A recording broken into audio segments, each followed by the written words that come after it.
Hello and welcome. Tonight, B.S. Yediyurappa, the BJP warhorse, finally made to walk into the sunset by the BJP.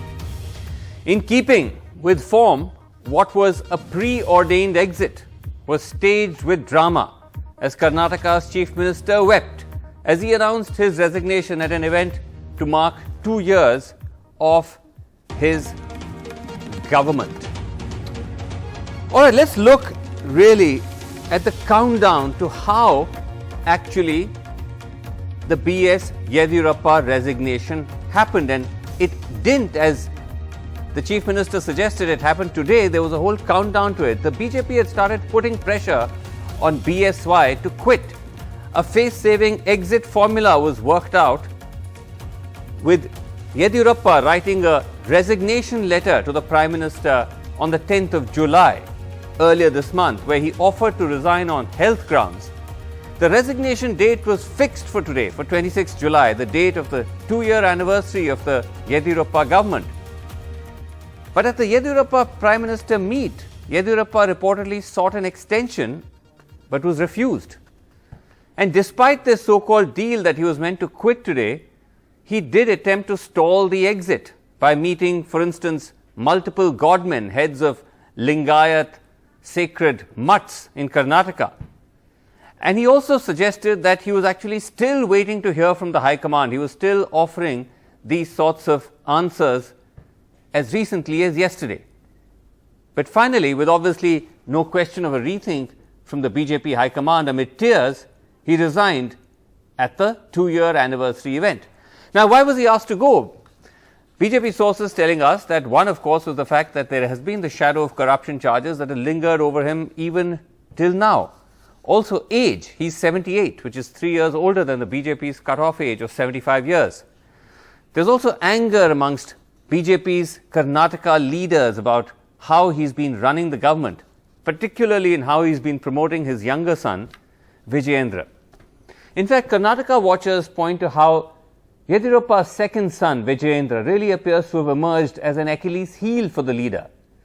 Vijayendra is currently the vice president of the Karnataka BJP, and he's helped the BJP won crucial by-polls in Janata Dal secular bastions in South Karnataka. But Karnataka BJP leaders have repeatedly attacked what they call Vijayendra's interference. One of these leaders, an MLA and a leader, Yatnal, actually said Vijayendra was negotiating deals and receiving favors, and that a change in leadership is expected soon. Now, the BJP still hasn't announced a successor, which has only fueled intense speculation over who is going to step into Yediyurappa's shoes. Amongst the names doing the round, Prahlad Joshi, who is currently Union Minister, but comes from the politically less significant Brahmin community. B.L. Santosh, BJP National General Secretary, again from the Brahmin community, but a powerful RSS Pracharak who's been gunning for Yediyurappa.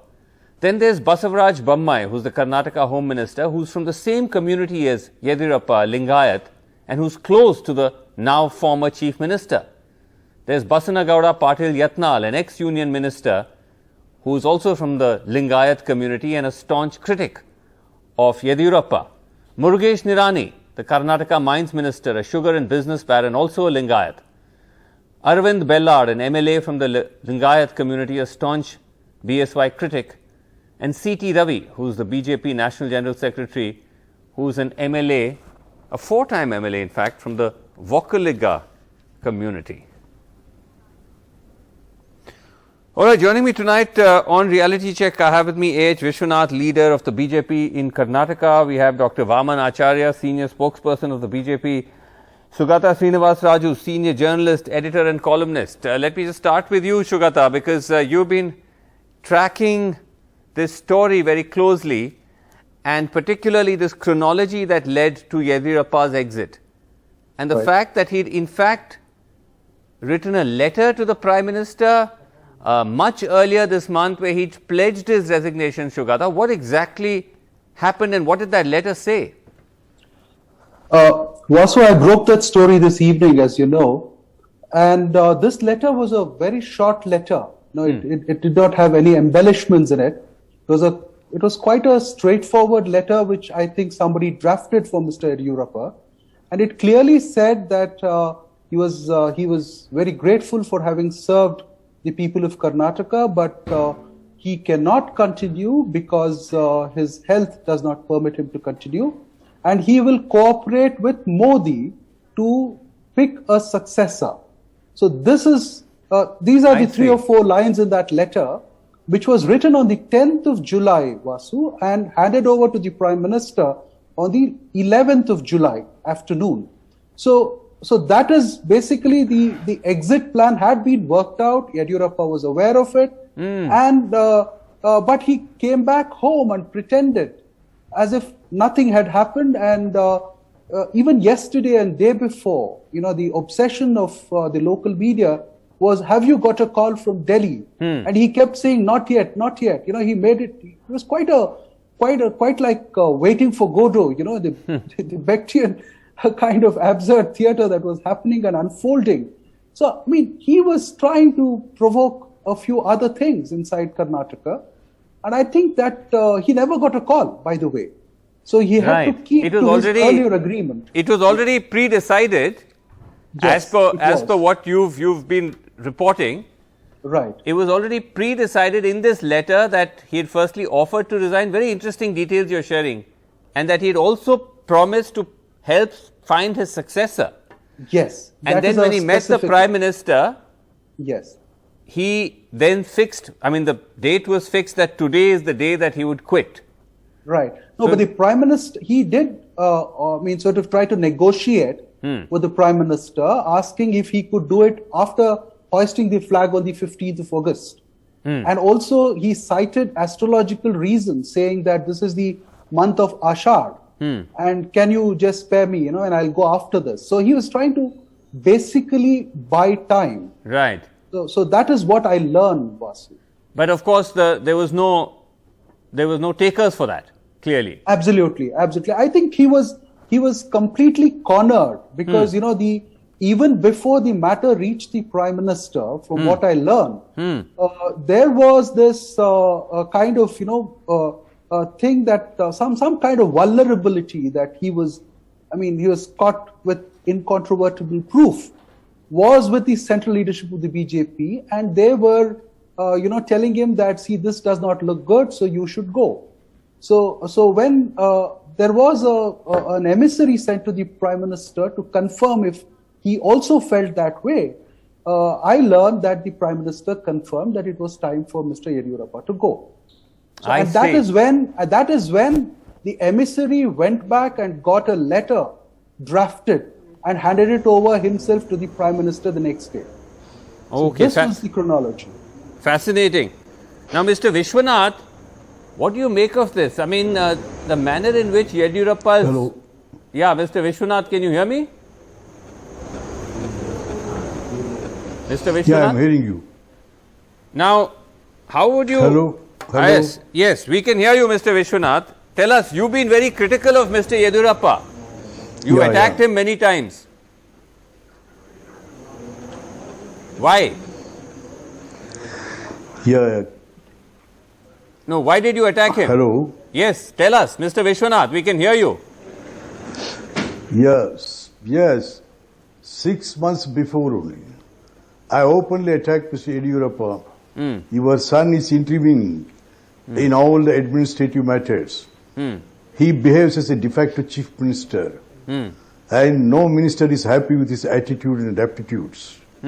Please, advise your son. This is going to damage the party and the government also. But Yediyurappa was failed to advise his son. And he was desperate, disgusted. His own family members' intervention in the administration, and everybody used to poke their noses in all the departments, and even ministers were also not happy because this intervention of Mr. Vijayendra in all the departments. That I warned and I openly said, criticized 6 months back. Today, Yediyurappa, with all this, he only desperated Yediyurappa. He only went to Raj Bhavan and tendered his resignation to the office of the chief minister. The whole state welcomes it. The whole state welcomes it. But how was Vijayendra, how was he interfering exactly? What was happening, according to you? So, see, the Department of Major Irrigation is with Mr. Yediyurappa. The Power Corporation with Yediyurappa. Then Bangalore City Corporation with Yediyurappa. And all the DPR, the postings of important officers with Yediyurappa. In all these important departments, this Vijayendra used to intervene. And in tender cases, tenders, he only fixed to which this has to go. And all this with prior Vijayendra used to fix all prior this. understanding with the contractors and other things. Vijayendra was fixing this. Hello? Hello, Vijayendra was fixing this according to you. Hello? Yes, sir, I can hear you. Vijayendra was fixing this? Yeah. Vijayendra, he... Hello? Yes, sir, go ahead. Go ahead, sir. Hello? Go ahead, sir, go ahead.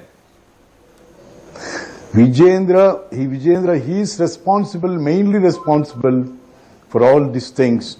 And he behaves as a villain to his own father. Yes. I see. This is quite shocking, Dr. Vamanacharya. What is going on with the BJP? That you have, firstly, a situation like this, where you have one senior BJP leader like Mr. Vishwanath openly making allegations about how the state government in Karnataka was being run. The Chief Minister's son was interfering in everything, including contracts. Yeah, with all the allegations, BJP's performance in last 2 years under the leadership of Yediyurappa was fairly good. There were situations of COVID. No. Dr. Acharya, that was not my question. Do you agree that this is how the state government was being run, where the Chief Minister's own son was interfering in the running of the government and was involved even in tenders? You accept this? Perceptions are different. You That's deny all it. I can tell. So you deny it. Perceptions are different. There are different people having different perceptions. No, but if you are saying it is just a matter of perception, then why has Mr. Yediyurappa been asked to go? When Yediyurappa became Chief Minister, in between, it was not immediately after election. You know the story. 17 MLAs changed their party from Congress Dal to BJP. The moment they came, Yediyurappa became naturally the Chief Minister. And at that time also, it was said, I am not very sure, that Yediyurappa will be Chief Minister for next 2 years. He will establish good governance, and just 2 years before the next election, some new Chief Minister will be put so that we can do well and go to next election. This was supposed to be the agreement. Under this agreement, Yediyurappa has resigned. But Mr. Vamanacharya, this is very undemocratic of the BJP, because you always accuse the Congress of being centrally, high command culture. Why would an elected Chief Minister be only given 2 years? Why not a full term? See, even in democratic and elected governments, yes, All India Party has to decide what will happen in the next election, how the party has to perform, under whose leadership it should better go. Everything is not left to the state leadership itself. Under these circumstances, the High Command has intervened. Then you are accepting two things. One, you are accepting that Mr. Yediyurappa is not good enough to lead you into the next election. No, I have not accepted. That's why he was given a 2-year. There is no other reason. The number two is that you are accepting that high command culture, which is there in every party, is also in BJP. High command decides, chief ministers come and go. So this is no. This is no. I fully disagree with this. This is what seems to be. But anyway, let me ask Shugata. I'll come back to you. I fully disagree with what you have said. Okay. I'll just complete it. I'll come back to you. I'll come back to you. No, I'll just say a sentence and I'll finish. Okay. Generally in BJP, it is agreed and accepted that after some particular age, say 75, the leader should step down and make way for new faces. Okay. This is generally being done. But Under this he agreement, was 78. He was already He was 78. He had already crossed that no, under retirement only age. a very special circumstances, he was made chief minister because Okay. there was nobody else, and he was needed, badly needed at that time. My Because God, he sure. did all this circus, and he Dr. became the chief Vamanacharya, minister. you're making one concession after the other. Now you're saying BJP didn't have anybody else. Anyway, let me just go to Shugata. Shugata, the fact that you have, this situation where you have a senior leader like Mr. Vishwanath of the BJP, who was earlier in the Janata Dal, now in the saying openly that it was Vijayendra, Mr. Yediyurappa's younger son, who was virtually sort of interfering, almost sabotaging the government process. Vasu, Unusual. These allegations, Mr. Vishwanath and others have been making, Mr. Yatnal and others. But the very coming together of the Yediyurappa government itself was a very undemocratic thing, Vasu. We should remember that. And that was itself a process of corruption. And Mr. Vishwanath is today making very bold allegations against the chief minister's son. But Mr. Vishwanath himself crossed over from another political party and came into the BJP. And that process itself was a debauchery of democracy, I would say. Because even in 2008, Mr. Yediyurappa did not get a majority, nor did he get a majority in 2018. So there was a coalition government in existence. Right. And there were very friendly, Yediyurappa had friends in the Congress who transferred 17 MLAs across. So that process itself, the whole government itself Operation was born Kamala. Many Operation Kamalas. So when that kind of a pressure gets created, when you have to accommodate people who have spent money to come into your party, or you have spent money to bring them in, obviously the pressure on the administration goes up. Right. And there are lots of things that have to be done. So I think Let me get Mr. Vishwanath to respond to that. Mr. Vishwanath, how do you respond to this allegation that you say there was interference by Vijayendra, but the allegation is that several MLAs like you were offered all kinds of benefits to cross over? No, it's all false. It's totally. Not all.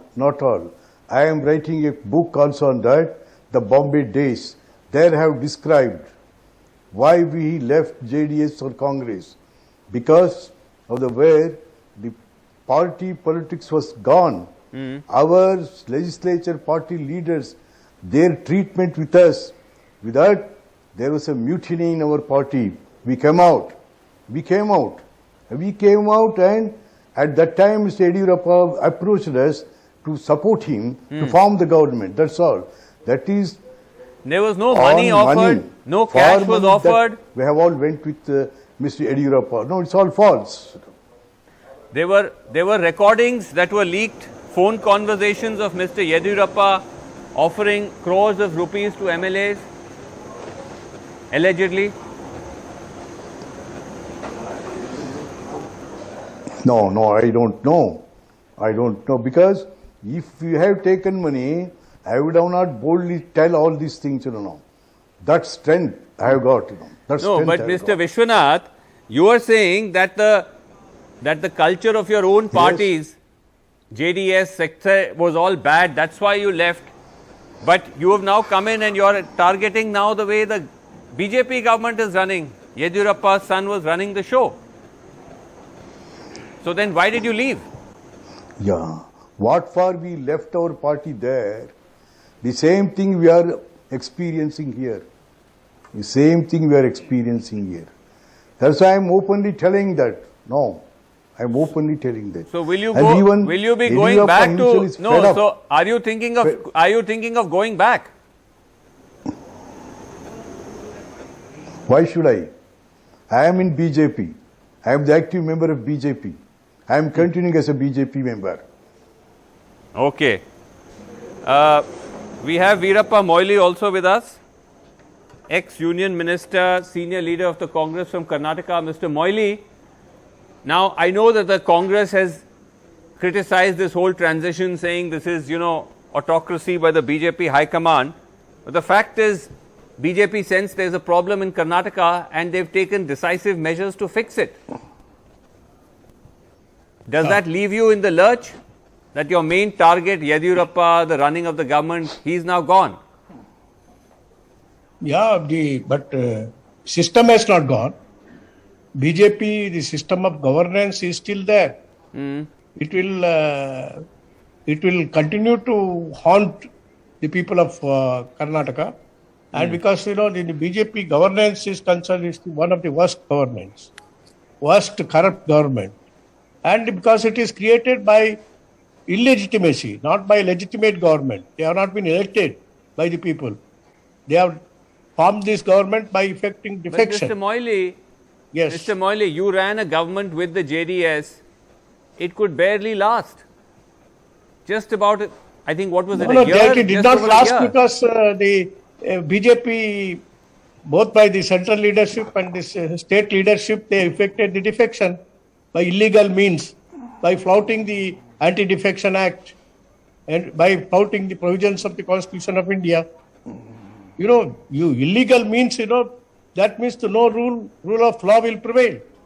But This has happened even earlier. It has happened even earlier when Right. BJP, Yediyurappa became a chief minister under the Yeah. BJP government. And But Nasir that Hussain- was done by Operation Kamala. Okay, Operation Kamala. Nasir Hussain. And again, they continued the Operation Kamala now and they will continue to operate the Operation Kamala in future also. Okay, It was well, 2 Kamala years or was no a night Kamala, phase. Nasir Hussain, the fact is that BJP even now, will you concede, has the upper hand? Look, Upper- at today, in what? I would like to Pardon? say if the means is wrong, end is wrong. This was said by Mr. Mahatma Gandhi ji.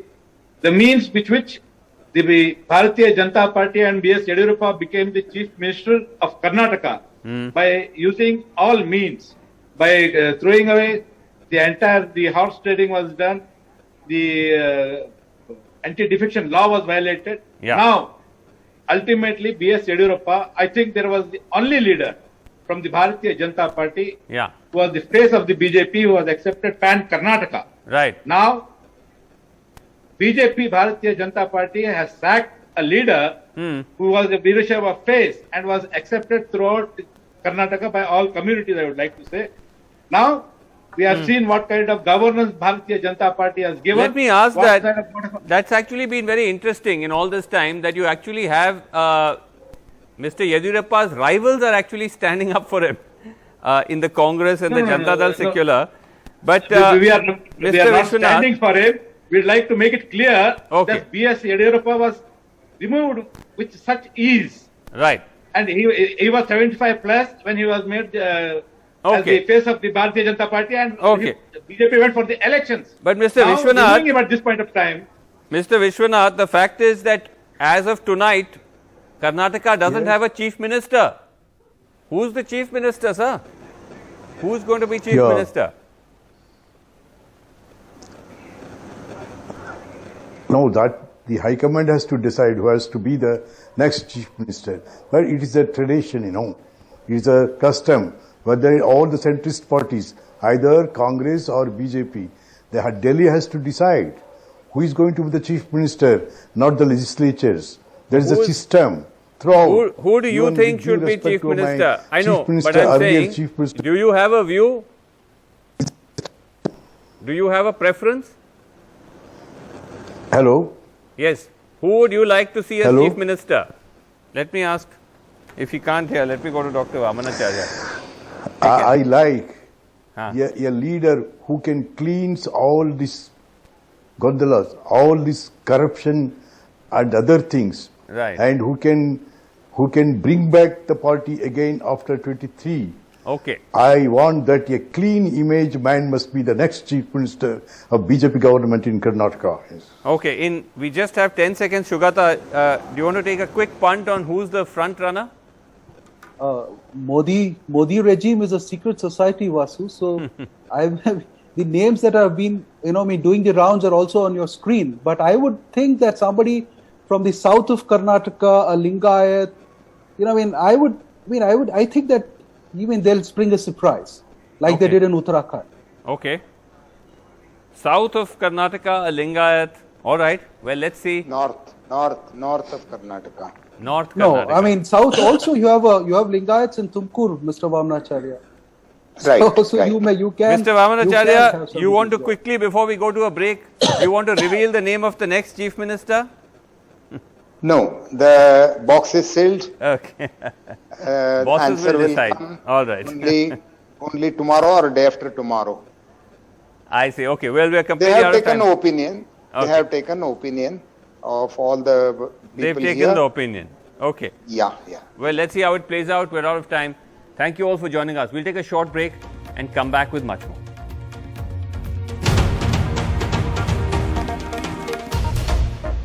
The Pegasus controversy has exploded once again in Parliament, but even outside of it, with a fresh twist. Now, Mamata Banerjee has ordered a probe even as the centre continues to stall.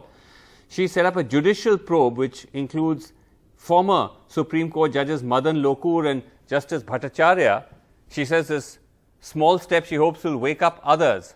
And this commission is meant to submit its Pegasus probe report in 6 months. Remember, Mamata's own nephew, as well as her political strategist Prashant Kishore, were reportedly on this Pegasus list. Also, critics of the government have been pointing to how there may have been a Pegasus link to the jump in the National Security Fund. So, the National Security Council spending jumped almost 20 times, and the spending jump roughly matched the alleged dates on which Pegasus targets were added to the supposed list. The spend actually jumped from 40 crores to 800 crores. This is between 2016-17 to 2018-19. Remember, the Pegasus project media reports had said that potential Indian targets were identified starting 2017, which is around the time that we've seen this jump. This is the data broken down in more detail of the increasing spending by the National Security Council Secretariat. 2016-17 around 40 crores, 2017-18 around 60 crores, and in 18-19 a huge jump, 812 crores. 2019-20 back to a more earlier level of 130 crores. Now, this comes at a time when the French President Emmanuel Macron has reportedly spoken to the Israeli Prime Minister Naftali Bennett. Macron has apparently asked Israel to properly investigate Pegasus. He was, remember, a potential target of the spyware.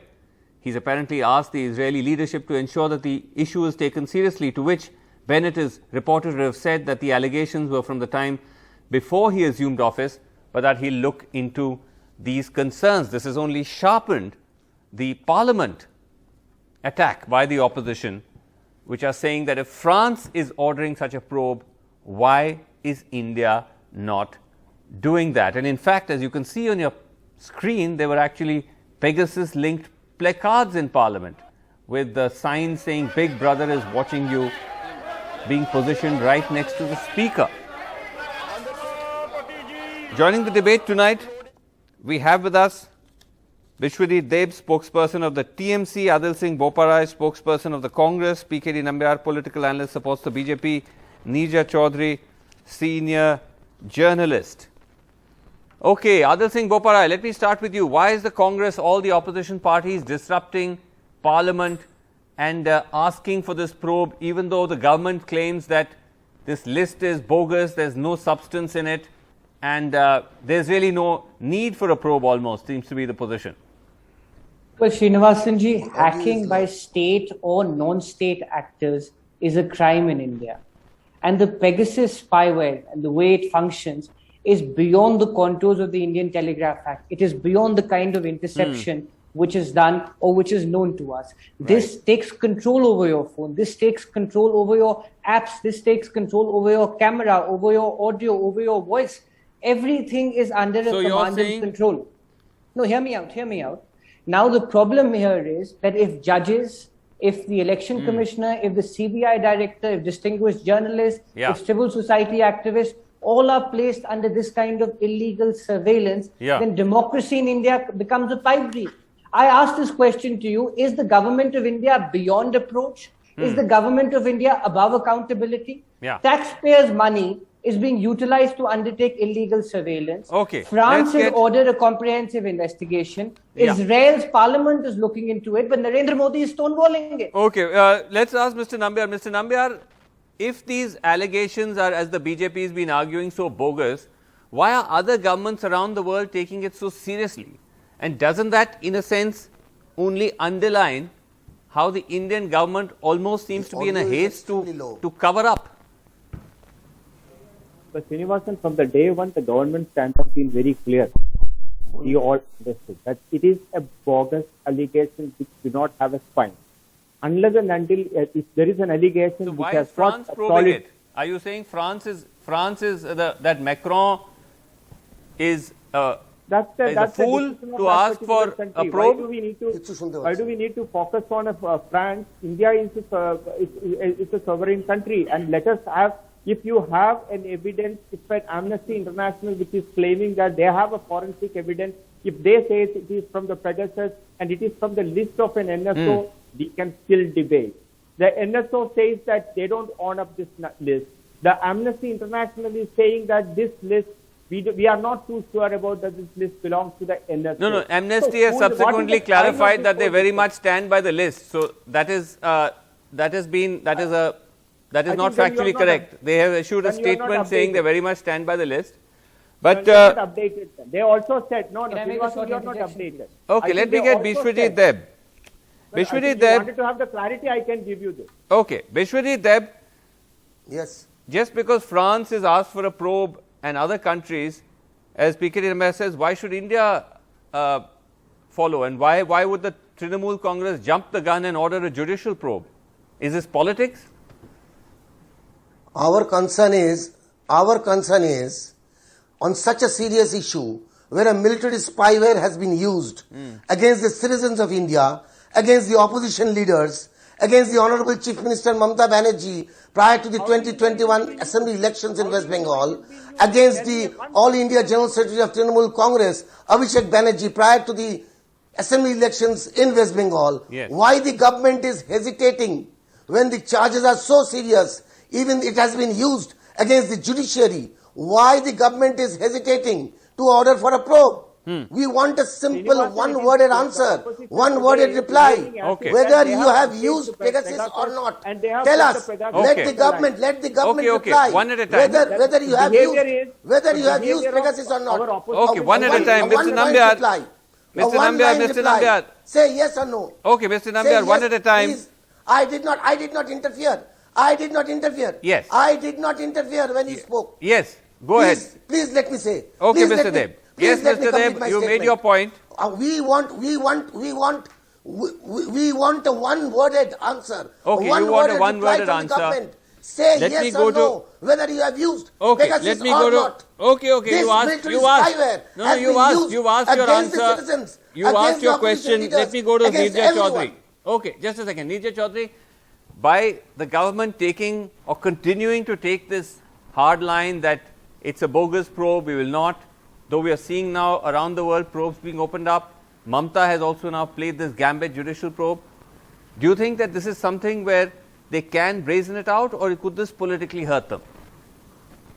What I find very curious is that there isn't a discussion on the floor of Parliament. It is agitating opposition parties, it is agitating public opinion, it has affected your institutions, people manning those institutions, and yet Parliament is in session and so far there is no discussion. What you and I as citizens would like to know, what is the truth behind it? What is the government's version? What is the opposition's version? What are the facts of the case? And that has to come before Parliament. So why is it Shashi Tharoor, who stated today that the government is not agreeing to a debate in the House, is true? Then that is serious business, because the government said initially we are ready to discuss anything in Parliament. So Right. why is it the two sides cannot sit together and fix a time and a discussion takes place? Now, as far as Okay. it being a bogus issue, even if it's a bogus issue, even if there's nothing in it, that's trivial, any democratic government in deference to the issue raised by opposition, in deference to public opinion, will say, I will set up a credible inquiry. Let it go into it. Yeah, in fact, PKD Nambiar, the interesting thing is, you said it's a bogus issue. I mean, that's what you're saying. The BJP is saying a bogus issue. But the BJP is not clearly denying or confirming whether they used Pegasus or not. So how can anybody say it's bogus? They're not saying that. There are Exactly, that is my question. That is my question. There are the governments across the world may be using multiple softwares and hardwares which are required for security requirement of that particular country. Yeah. Those things will not be put it on the public domain. Then how is it no, so if you're saying, hold on, no, now Mr. Nambiar, if you're implying by that India may have actually bought and deployed Pegasus, then how is this a bogus story? That confirms the story. I am talking about the very credibility of this story. I am talking about the very organization who is putting up this list. No, forget that. No, Mr. Nambiar, neither you or I can certify one way or the other about credibility of organizations external to us. But if you're saying, but that's a different point. Whether the organization is credible, if the government is buying and deploying Pegasus, as you seem to be hinting, you're saying they use many software, then that bears out the allegation that the government is illegally spying on its citizens. Foreign funded organization which has been kicked out of this particular country. Mr. Nambiar, we are not on the foreign funded organizations.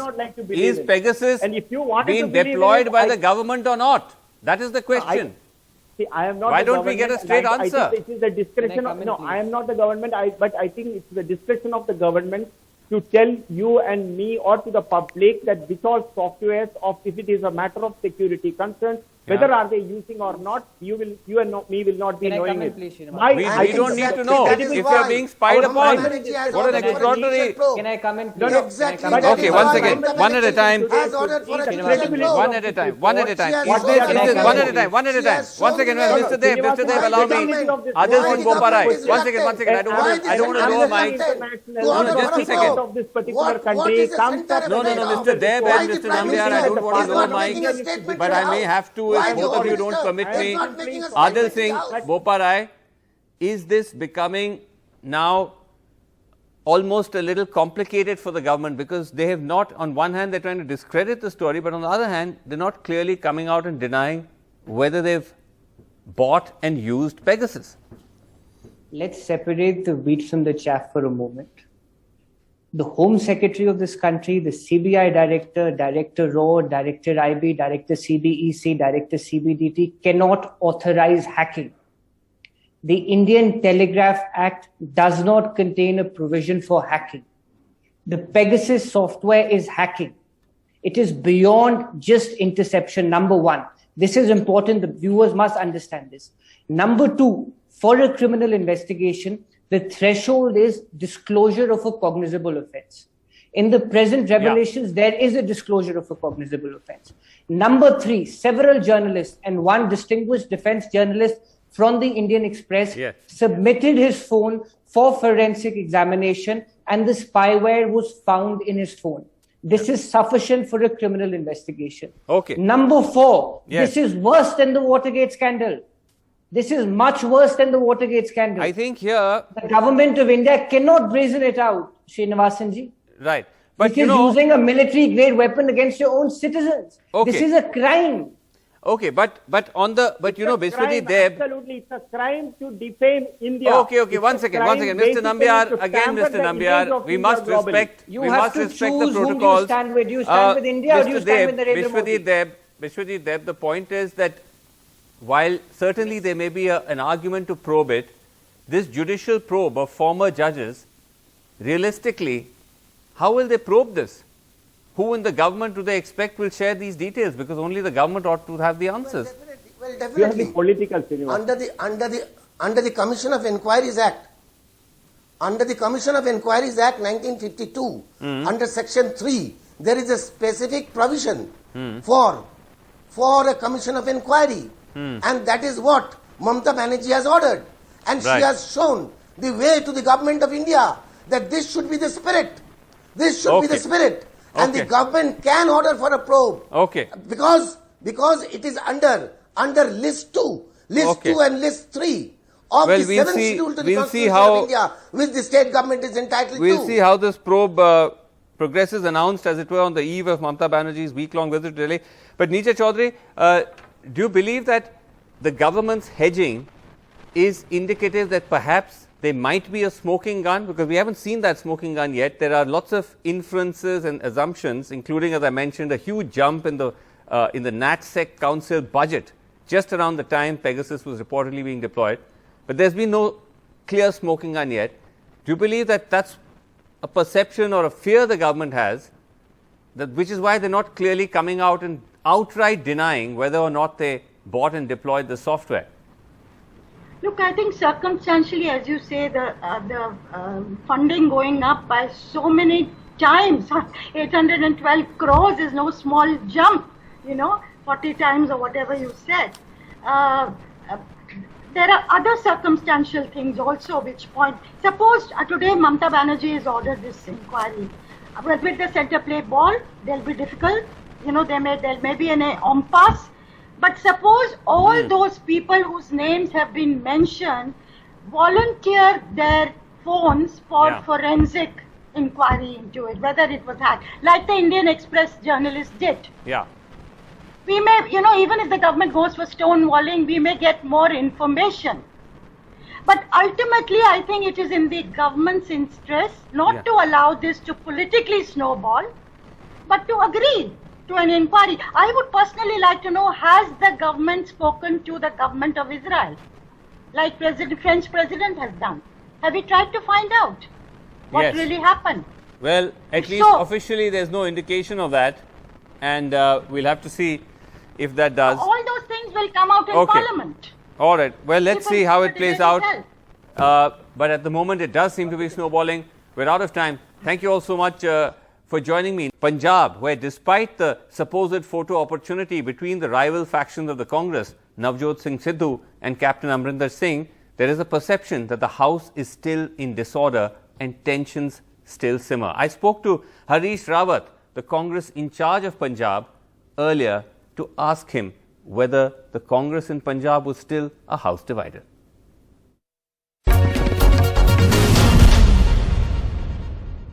Now, of course, we all saw the photo up there when the Tea Party, Navjot Singh Sidhu came, Captain Amrinder was there, and there was some jhappi, there was some tea, but many believe, Mr. Rawat, that this was just a photo op just to show all is well, but the real conflict, the deeper divisions have still not been resolved.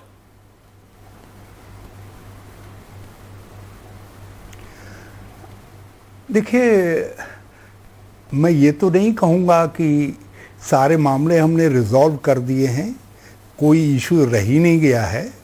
हम एक dynamic party हैं जिसमें बहुत सारी चीज़ें आती हैं, उड़ती हैं, फिर हम गवर्नमेंट में हैं, ऑर्गेनाइजेशन हमारा स्ट्रांग है, हम सबसे बड़ी पार्टी हैं पंजाब के अंदर, तो नेचुरली कुछ इश्यूज उठेंगे। मगर एक बात मैं कहना चाहता हूं कि पंजाब के कांग्रेस की सीनियर लीडरशिप में और जिसमें कैप्टन अमरिंदर सिंह जी भी हैं, सिद्धू साहब भी हैं, दूसरे साहिबान भी हैं, और वहाँ के रैंक एंड फाइल में ये बात उठी है कि हमारे ऊपर हिस्ट्री ने एक बड़ी जिम्मेदारी सौंपी है कि हम कांग्रेस के लिए जीत लेकर के आए और वो 2022 का चुनाव जीतना चाहते हैं, और उसके लिए वो एक मंत्र को आवश्यक समझ रहे हैं कि हमको मिल करके चलना पड़ेगा, हमको मिल के चलना पड़ेगा। एटलीस्ट आप ये बात मान रहे हैं कि तो ये जो अभी भी इश्यूज हैं, जो ये रिजॉल्व, मेरा सवाल है कि आप मान रहे हैं कि अभी भी इश्यूज हैं जो अभी रिजॉल्व नहीं हुए, वो क्या इश्यूज हैं? जी देखिए, जो भी इशूज जैसे जैसे आएंगे, after all as a general secretary आप मुझको अनएम्प्लॉयड क्यों करना चाहते हैं? मेरे पास भी तो कुछ काम रहेगा ना, उनको रिजॉल्व करने में मैं मदद करूंगा। कोई जो इश्यूज आएंगे और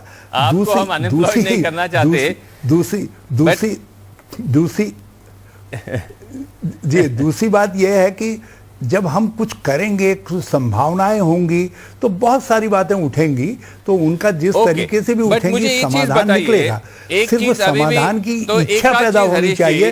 पंजाब कांग्रेस में ये इच्छा पैदा हो चुकी है। ओके, बट ये बताइए कि जो कैप्टन अमरिंदर ने कहा था कि आई विल एक्सपेक्ट कि एटलीस्ट जिस तरह से सिद्धू ने मेरे अगेंस्ट पर्सनल अटैक्स किया था, एटलीस्ट उसके लिए वो अपोलोजाइज करें, तब जाके एक तरह से पीस हो सकता है। But he never apologised. Sidhu ने कभी कोई अपोलॉजी नहीं किया। देखिए, ये सवाल उस समय खत्म हो जाते हैं जब बाहें फैल जाती हैं, आओ भाई। तो कैप्टन ने बाहें फैलाई, उन्होंने एक बड़ापन दिखाया और पंजाब कांग्रेस के लिए, और उसको सिद्धू साहब ने भी जो है रेसिप्रोकेट किया। और मैं उम्मीद करता हूं कि ये जो है भावना आगे भी बनी रहेगी। ऐसा देखिए, दोनों की चीज़ों को अप्रोच करने के तरीके अलग अलग हो सकते हैं, लेकिन एंड तो एक है ना, मकसद तो एक है कि 2022 का चुनाव जीतना है। नहीं, बट हरीश और जी, क्या अकाली भाजपा के जी, but isn't it the responsibility, एक second, isn't it the responsibility of the high command to ensure कि भाई एक सिटिंग चीफ मिनिस्टर की एक तरह से मर्यादा रिस्पेक्ट होनी चाहिए कि जब एक कोई व्यक्ति उन्हीं को इतना अटैक कर रहा है बार बार, और आप उन्हीं को स्टेट प्रेसिडेंट बना देते हैं, और उनको ये भी नहीं कहा जाता कि जो चीफ मिनिस्टर हैं उनके लिए कुछ जो ठेस पहुंचाई है उसके लिए आप पहले अपोलोजाइज तो कीजिए। High command, I fully agree with you. और मैं एक बात ये भी आपकी बात को समझता हूं, लेकिन जब भावना ये पैदा हो मन में कि हमको पुरानी बातों को गाड़ देना है, उनको दफना देना है और नई शुरुआत करनी है, तो उसमें ये सारी चीज़ें इरेलीवेंट हो जाती हैं, फिर इमैटीरियल हो जाती हैं जो है। तो इस समय ये सारी बातें इमैटीरियल हो चुकी हैं। पास में बहुत सारी बातें कही गई, दोनों तरफ से बहुत कुछ बातें कही गई, तो हम यदि उनमें रहेंगे तो हम खाली झाड़ी फीटते रह जाएंगे। तो हम नहीं चाहते, हम आगे की तरफ देख रहे हैं, पंजाब कांग्रेस आगे की तरफ देख रही है। Is it safe to say that now the way we saw Sidhu's body language after becoming state president, you know, we saw him, he was batting on the front foot almost as he was coming out to give his speech. We saw that. Is it safe to say that now he is the contender for the chief minister in case the Congress wins Punjab again? He is now a serious contender to be chief minister. Sidhu. देखिए, there may be others. There may be other also who may be a contender. मैं मुझको सब मालूम नहीं है, लेकिन मैं एक बात जानता हूं कि हमारी पार्टी के अंदर इसके लिए एक सिस्टम बना हुआ है। जब हम चुनाव जीतते हैं तो चुनाव जीतने के बाद कांग्रेस प्रेसिडेंट निर्णय करती है, यह हाईकमांड निर्णय करता है और वो निर्णय सबको मान्य होता है। तो that is good for Sri Sidhu also, that is good for Harish Rawat and everybody. But you don't feel हम लोग this whole aspirant हैं भविष्य के लिए, हम सब पर वो बातें लागू होती हैं। You don't feel you're such a seasoned, experienced, as a president, you're such an experienced leader. You don't feel this whole episode, the way it was handled, has left Captain Amrinder feeling with a bad taste in his mouth, the way that he's been treated?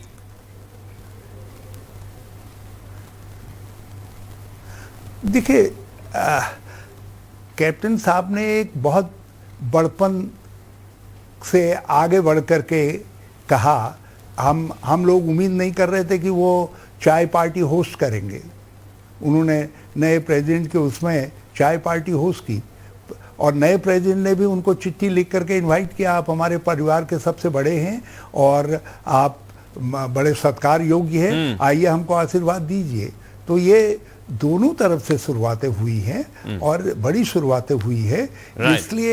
इसलिए मुझे उसके नीचे तह में जाने की जरूरत नहीं है। मुझे ये देखने की जरूरत है कि ये बात आगे भी बढ़ी रहे और हम सिद्धू का एग्रेशन चाहते हैं, इसलिए चाहते हैं क्योंकि हमको फ्रंट फुट पर बैटिंग करने वाला प्रदेश कांग्रेस कमेटी का प्रेसिडेंट चाहिए, मगर हमको साथ साथ जो है कैप्टन अमरेंद्र सिंह जैसी सूझबूझ रखने वाला, मैग्नेनिमिटी रखने वाला चीफ मिनिस्टर भी चाहिए जो है। तो उन दोनों के बीच में संतुलन रहे और दोनों ठीक तरीके से मिल करके पंजाब की प्रोग्रेस के लिए भी काम करें। देखिए Punjab is a border state, वहाँ हम किसी तरीके का कोई रिस्क नहीं ले सकते हैं। Okay, तो हरीश जी, हमको you बहुत are संतुलित तरीके से काम करना है। Okay.